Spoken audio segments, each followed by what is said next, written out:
भगवान श्री कृष्ण ने अर्जुन के माध्यम से संसार को गीता का उपदेश दिया था।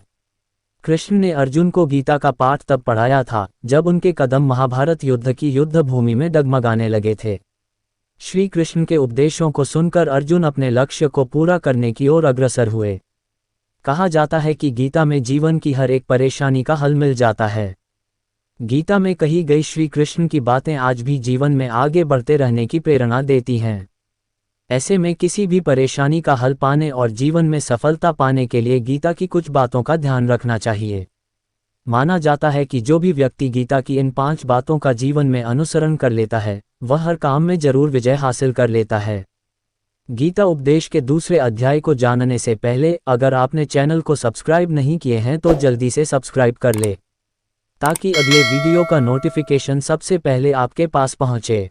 इस अध्याय में अर्जुन ने श्री कृष्ण से दोहराया कि वह अपनी वर्तमान स्थिति से निपटने में असमर्थ है, जहां उसे अपने बड़ों और शिक्षकों को मारना होगा। वह इस तरह के युद्ध में भाग लेने से इनकार कर देता है और श्री कृष्ण से अनुरोध करता है कि वह उसके आध्यात्मिक शिक्षक बने और उसे कर्म के उचित मार्ग पर मार्गदर्शन करें। तब भगवान अर्जुन को दिव्य ज्ञान प्रदान करना शुरू करते हैं। वह आत्मा की अमर प्रकृति से शुरू होता है जो शाश्वत और अविनाशी है।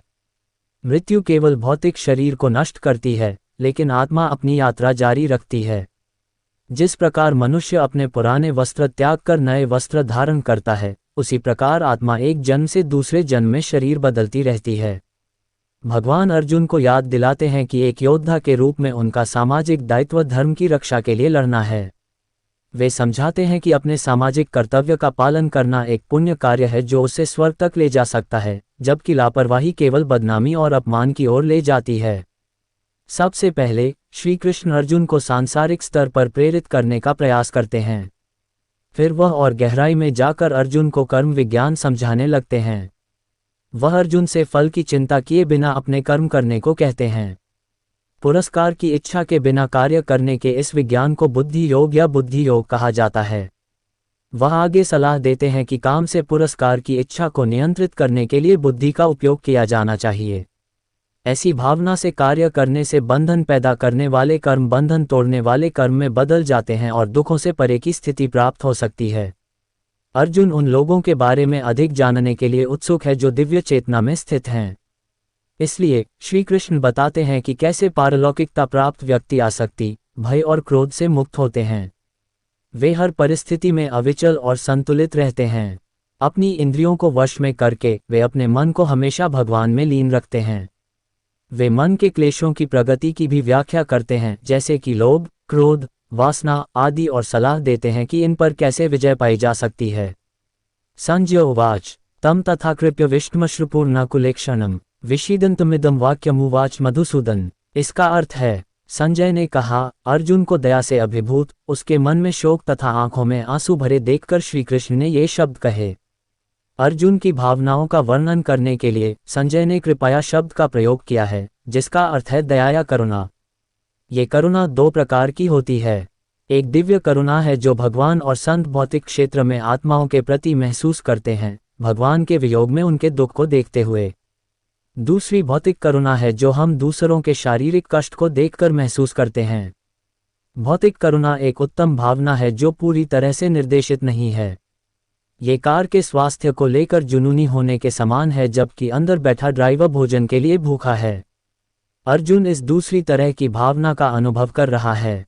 वह युद्ध के लिए एकत्र अपने शत्रुओं के प्रति भौतिक दया से अभिभूत है। ये तथ्य कि अर्जुन दुख और निराशा से ग्रस्त है, ये दर्शाता है कि उसे स्वयं करुणा की सख्त आवश्यकता है। इसलिए दूसरों पर उसकी दया का विचार निरर्थक है। इस श्लोक में श्री कृष्ण को मधुसूदन कहकर संबोधित किया गया है। उन्होंने राक्षस मधु का वध किया था और इसलिए उन्हें मधुसूदन या मधु राक्षस का हत्यारा नाम मिला। यहाँ वह अर्जुन के मन में उठे संदेह के राक्षस का वध करने वाले हैं और उसे अपने कर्तव्य का पालन करने से रोक रहे हैं। भगवान श्री उवाच कुतस्त्वा कश्मलमिदं विश्वमे समुपस्थितम अनार्यजुष्टमस्वर्ग्यम कीर्तिकर्म अर्जुन। इसका अर्थ है, भगवान ने कहा, हे अर्जुन, इस संकट की घड़ी में इस मोह ने तुम्हें कैसे वश में कर लिया है। यह एक सम्माननीय व्यक्ति को शोभा नहीं देता।